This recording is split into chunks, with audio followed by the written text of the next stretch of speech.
Oke dulur, mohon maaf untuk suara ngagelebuk ini karena di sini sangat hareudang dulur, jadi saya pakai kipas.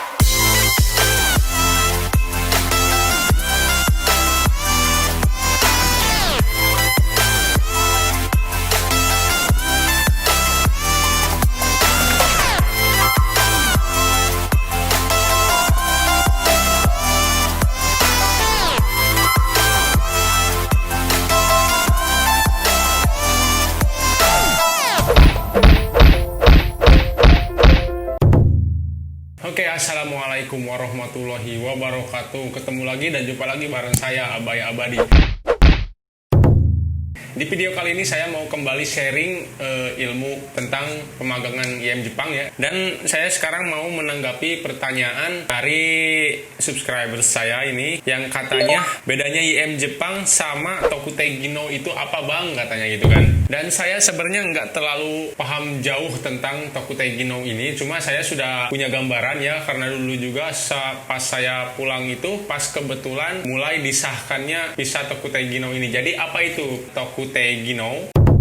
Jadi di sini yang nanyanya katanya apa bedanya IM Jepang sama Tokutegino. Jadi sebenarnya untuk IM Jepang sama Tokutegino ini, IM Jepang ini adalah sebuah nama lembaga ya, dan Tokutegino ini adalah sebuah nama program yang dikeluarkan pemerintah Jepang, yaitu program visa visa pekerja. Yang sebelumnya kan IM Jepang ini mengeluarkan visa, ada visa Kensu ya, atau visa Jisusei. Itu visa untuk pekerja yang melaksanakan praktek di Jepang. Jadi visa Tokutegino ini bisa dalam arti kalau bahasa mudahnya itu untuk pekerja yang sudah mempunyai keahlian khusus gitu lur. Kalau visa Jisu itu kan visa Jisusei itu, jadi kita ke sana tuh untuk praktek gitu, pelatihan, magang seperti itu loh. Kalau Tokutegino itu visa Tokutegino, kita ke sana itu udah punya keahlian dan kita sudah bekerja di sana, itu statusnya itu bayarannya apanya semuanya itu disamakan dengan karyawan Jepang, karyawan di Jepang pada umumnya semuanya gitu loh lur. Jadi untuk visa magang ini kan visa Jisusei ini karena kita pelatihan, kita praktek, jadi nggak sama karyawan Jepang untuk masalah tunjangan dan lain-lainnya gitu loh lur. Jadi itu perbedaan secara garis besarnya.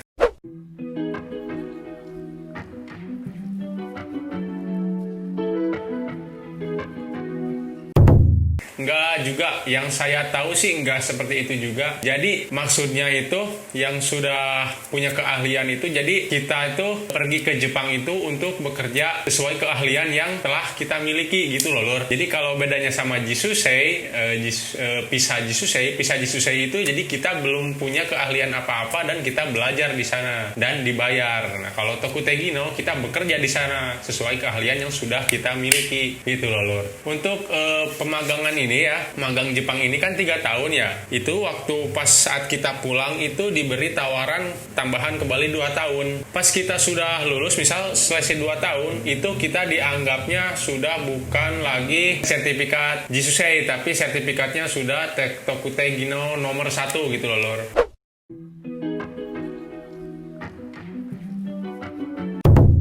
Visa Tokutegino ini ada 2 jenis visa. Yang pertama visa nomor 1 dan visa nomor 2, itu sih yang saya ketahui. Untuk visa nomor 1 ini kita diberi waktu selama 5 tahun.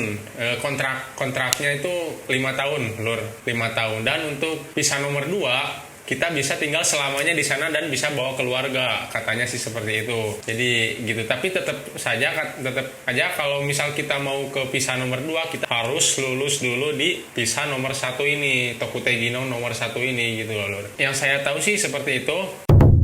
Dan kembali ke pertanyaan teman saya yang awal tadi, apa bedanya IM Jepang dengan Tokutegino ini? Jadi sudah saya jelaskan tadi ya, untuk Tokutegino ini adalah sebuah nama program visa, dan untuk IM Jepang ini adalah sebuah lembaga yang menyalurkannya.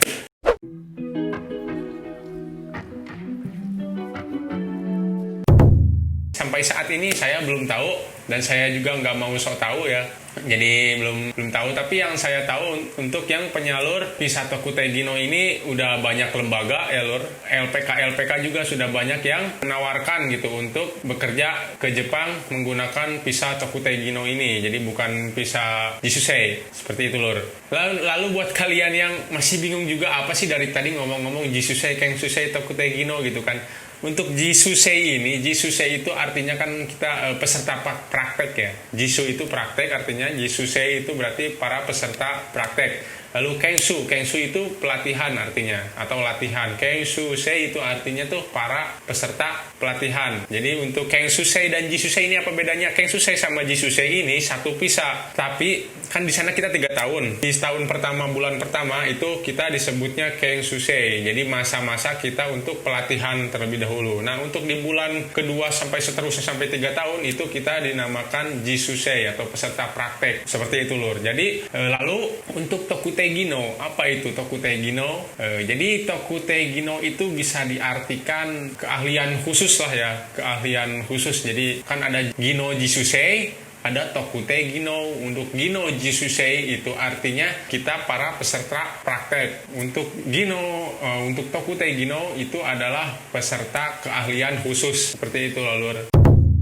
Jadi intinya mungkin secara mudahnya itu untuk Tokutei Gino itu kita bekerja di Jepang sebagai seorang yang sudah mempunyai ahli, dan untuk Jisusei itu kita bekerja di Jepang sebagai peserta praktek gitu loh lur. Bedanya pas kita pulang, pas kita selesai program Jisusei, kita mendapatkan sertifikat JITKO, dan sertifikat JITKO ini adalah termasuk juga salah satu syarat untuk mengikuti Tokutei Gino. Lalu gimana dengan saya yang belum pernah magang Jepang mau ikut Tokutei Gino? Bisa, nggak mesti yang ex Jepang yang harus mengikuti Tokutei Gino itu. Yang penting kita ada keahlian khusus dahulu.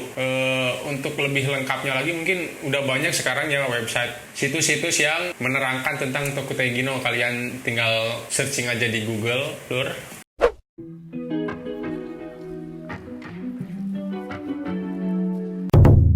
Untuk tunjangan yang kalian mesti ingin tahu, untuk tunjangan sendiri seperti yang saya bilang di awal tadi itu berbeda ya. Secara garis besar sudah pasti lebih besar Tokutei Gino, karena Tokutei Gino itu disetarakan dengan para pekerja di Jepang untuk gajinya lur. Dan sedangkan untuk peserta praktek atau Jisusei itu ada peraturan khusus. Jadi rata-rata sih di bawah orang Jepang lah, pasti di bawah orang Jepang.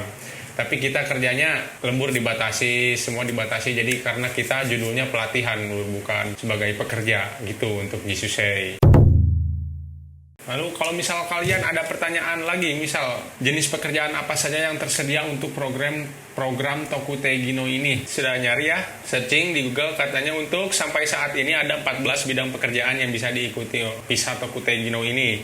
Yang pertama perawat, lalu pertanian, pembersih bangunan atau cleaning service, perikanan, industri pengolahan makanan dan minuman, restoran, konstruksi, industri material, industri permesinan, industri perlengkapan elektronik, perbaikan mobil, industri perkapalan, dan pekerjaan rumah sakit. Itu lur. Dan untuk para ex Jisusei, saya dulu pernah bertanya, Pak, kalau misal saya diperpanjang 2 tahun lagi untuk visa Tokutei Gino ini, apakah saya bisa bekerja di perusahaan yang sama saat ini? Saya dulu pernah bertanya seperti itu, katanya bisa. Dan mau pindah ke perusahaan lain juga bisa, yang penting satu jurusan, jadi gitu.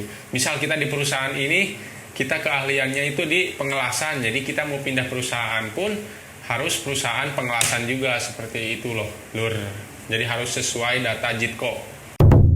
Mungkin itu saja dulu yang dapat saya jelaskan, yang dapat saya jawab untuk pertanyaan tadi. Mudah-mudahan bisa menjawab ya pertanyaan dan penasaran kalian semua tentang Tokutei Gino ini. Jangan lupa di subscribe, lalu di like dan di share ya ke teman-teman kalian, khususnya buat rekan-rekan kalian atau saudara kalian yang mau dan sudah punya ada niat untuk ke Jepang gitu loh lur. Oke, salam dari saya, orang Sunda Waningung Barat. Assalamualaikum warahmatullahi wabarakatuh.